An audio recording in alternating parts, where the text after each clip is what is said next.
Hi hello ನಮಸ್ಕಾರ ಸ್ನೇಹಿತರೆ, ಮಸ್ತ್ ಕನ್ನಡ ನ್ಯೂಸ್ ಯೂಟ್ಯೂಬ್ ಚಾನೆಲ್ಗೆ ನಿಮ್ಮೆಲ್ಲರಿಗೆ ಸ್ವಾಗತ. ಕನ್ನಡ ಕಿರುತೆರೆಯ ನಟ ನಟಿಯರು ಬೇರೆ ಭಾಷೆಯ ಧಾರಾವಾಹಿಗಳಲ್ಲಿ ನಟಿಸುವುದು ಏಕೆ ಎಂಬುದನ್ನು ಇಂದಿನ ವಿಡಿಯೋದಲ್ಲಿ ತೆಗೆದುಕೊಂಡು ಬರೋಣ. ಮೊದಲ ಬಾರಿಗೆ ನಮ್ಮ ವಿಡಿಯೋ ನೋಡ್ತಿದ್ದರೆ ಉಚಿತವಾಗಿ ಸಬ್ಸ್ಕ್ರೈಬ್ ಮಾಡಿಕೊಳ್ಳಿ, ಪಕ್ಕದಲ್ಲಿರೋ ಬೆಲ್ಲೈಕನ್ ಮೇಲೆ ಪ್ರೆಸ್ ಮಾಡಿ. ನೀವು ಸಹಿತ ಕನ್ನಡದ ಧಾರಾವಾಹಿಗಳನ್ನು ಇಷ್ಟಪಡುತ್ತಿದ್ದರೆ ಈ ವಿಡಿಯೋಕ್ಕೆ ತಪ್ಪದೇ ಒಂದು ಲೈಕ್ ಮಾಡಿ.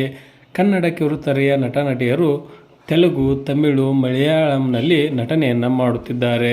ಸದ್ಯ ತೆಲುಗಿನ ಕಿರುತೆರೆಯಲ್ಲಿ ಕನ್ನಡಿಗರೇ 60% ನಟನೆಯನ್ನು ಮಾಡುತ್ತಿದ್ದು, ಅಲ್ಲಿಯೂ ಸಹಿತ ಅವರು ಜನಪ್ರಿಯತೆಯನ್ನು ಪಡೆದುಕೊಂಡಿದ್ದಾರೆ. ಅಷ್ಟಕ್ಕೂ ಇವರು ಬೇರೆ ಭಾಷೆಯ ಧಾರಾವಾಹಿಗಳಲ್ಲಿ ನಟಿಸುವುದು ಏಕೆಂದರೆ, ಮೊದಲನೇದಾಗಿ ಕನ್ನಡದಲ್ಲಿ ಕೆಲವೊಂದಿಷ್ಟು ಬಾರಿ ಧಾರಾವಾಹಿಗಳು ಬೇಗನೆ ಮುಕ್ತಾಯಗೊಂಡಿರುವ ಕಾರಣಕ್ಕಾಗಿ ಅವರಿಗೆ ಅನಿವಾರ್ಯವಾಗಿ ಬೇರೆ ಭಾಷೆಯಲ್ಲಿ ನಟಿಸಬೇಕಾಗುತ್ತದೆ. ಇನ್ನು ಅದೇ ರೀತಿಯಾಗಿ ಕನ್ನಡದ ಧಾರಾವಾಹಿಗಳಲ್ಲಿ ಕೆಲವೊಮ್ಮೆ ಕಡಿಮೆ ಸಂಭಾವನೆ ಬರುತ್ತಿರುವ ಕಾರಣಕ್ಕಾಗಿ ಮತ್ತೊಂದು ಭಾಷೆಯ ಧಾರಾವಾಹಿಯಲ್ಲಿ ಅವರು ನಟಿಸಲೇಬೇಕಾಗುತ್ತದೆ. ಇನ್ನು ಅದೇ ರೀತಿಯಾಗಿ ಕೆಲವೊಮ್ಮೆ ಕನ್ನಡದ ಧಾರಾವಾಹಿಗಳಲ್ಲಿ ಅವಕಾಶ ಸಿಗದೇ ಇದ್ದಾಗ ಅವರು ಬೇರೆ ಭಾಷೆಯ ಧಾರಾವಾಹಿಗಳಲ್ಲಿ ನಟಿಸಬೇಕಾಗುತ್ತದೆ.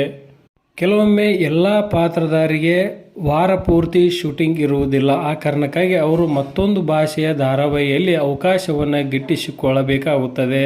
ಕೆಲವೊಮ್ಮೆ ಯಾವ ಭಾಷೆಯ ಧಾರಾವಾಹಿಯಲ್ಲಿ ಹೆಚ್ಚಿನ ಸಂಭಾವನೆಯನ್ನು ಕೊಡುತ್ತಾರೋ ಅವರು ಅಲ್ಲಿಯೇ ನಟನೆಯನ್ನು ಮಾಡುವುದು ಅನಿವಾರ್ಯವಾಗಿ ಬಿಡುತ್ತದೆ. ಕನ್ನಡದ ನಟ ನಟಿಯರು ಬೇರೆ ಭಾಷೆಯಲ್ಲಿ ನಟಿಸುವುದು ತಪ್ಪೇನಿಲ್ಲ. ಆದರೆ ಕೆಲವೊಮ್ಮೆ ಕನ್ನಡದ ಧಾರಾವಾಹಿಗಳನ್ನು ಬಿಟ್ಟು ಬೇರೆ ಭಾಷೆಯ ಧಾರಾವಾಹಿಗಳನ್ನೇ ಹೆಚ್ಚಿನ ಪ್ರಮಾಣದಲ್ಲಿ ಆಯ್ಕೆ ಮಾಡಿಕೊಂಡರೆ ಅದು ಸ್ವಲ್ಪ ಕನ್ನಡದ ಪ್ರೇಕ್ಷಕರಿಗೆ ಬೇಸರವನ್ನು ತರಿಸುತ್ತದೆ. ಇದರ ಬಗ್ಗೆ ನಿಮ್ಮ ಅನಿಸಿಕೆ, ಅಭಿಪ್ರಾಯವೇನು ಎಂಬುದನ್ನು ಕಮೆಂಟ್ ಬಾಕ್ಸಲ್ಲಿ ತಿಳಿಸಿ. ಧನ್ಯವಾದಗಳು. ನಮಸ್ಕಾರ. ಶುಭ ದಿನ.